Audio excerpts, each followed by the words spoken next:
संस्कृती म्हणजे देशाचा मान असतो, कारण देशाला मान मिळवून देणारी ही संस्कृतीच असते, अशी भावना सांस्कृतिक कार्य राज्यमंत्री फौजिया खान यांनी व्यक्त केली। पोवळा पठ्ठे बापूराव संगीत लोककला साहित्य अकादमीच्या वतीने तमाशा आणि लावणी क्षेत्रातील विविध ज्येष्ठ कलावंतांचा सत्कार खान यांच्या हस्ते करण्यात आला।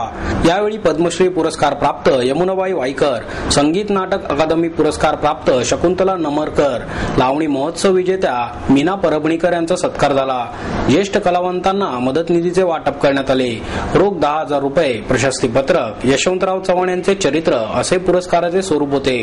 आमदार उल्हास पवार, अकादमीचे अध्यक्ष श्रीनिवास पाटील, माजी मंत्री बबनराव घोलप, अकादमीच्या महिला अध्यक्षा सुरेखा पवार, माजी महापौर पांडुरंग तरवडे आदी यावेळी उपस्थित होते।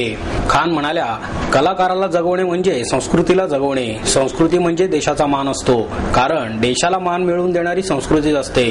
त्यामुळे देशाच्या भवितव्यासाठी कलावंतांना जपणे आवश्यक आहे। ज्यांनी देशाची संस्कृती जपली त्यांच्यासाठी वेळ काढणे कर्तव्य आहे। कलाकारांनी लोकांच्या मनोरंजनासाठी आपले आयुष्य घातले, त्यांच्या प्रति कृतज्ञता ही असायलाच हवी, परंतु त्यांच्या उतार काळात येणाऱ्या परिस्थितीला आर्थिक हातभार लावणे आवश्यक आहे। त्यांच्या मदतीसाठी राज्य शासनानेही कायम पुढाकार घेतला पाहिजे। शासनालाही काही मर्यादा असतात। लोकांनीच पुढे येऊन सामाजिक जाणीवेतून मदत करणेही गरजेचे आहे।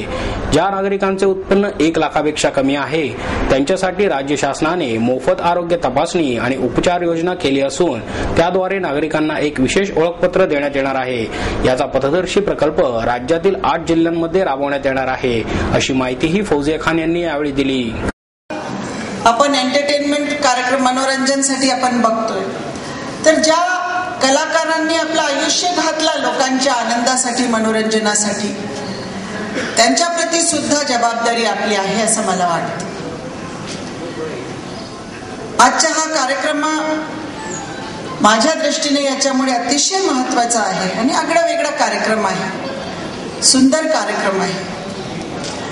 लोककलेला आपला जीवन वाहून घेतलेल्या कलावंतांना आर्थिक मदत देताना मला मनस्वी आनंद होत होता। कलाकार हा कुठल्या कला प्रकारातला असेल त्याचे समाजाप्रती नेहमीच योगदान राहिलेले आहे। त्यामुळे कलाकारांना व त्यांच्या कलेला नेहमीच लोकाश्रय मिळालेला आहे। आपल्या अंगभूत कलागुणांना कलाकार समाजातील विविध गोष्टींकडे आपलं लक्ष वेधीत असतो। आपल्या सर्वांच्या आयुष्यात काही क्षण विरंगुळाचे तो आणीत असतो।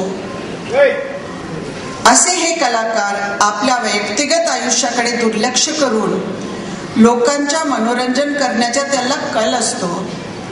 अशा या कलावंतांना, विशेष करून लोककलेतील कलावंतांना मग आयुष्याच्या संध्याकाळी आर्थिक आणि शारीरिक अडचणीला समोर जावा लागतो। अशा परिस्थितीत राज्य शासनाची भूमिका नेहमीच सकारात्मक राहिलेली आहे।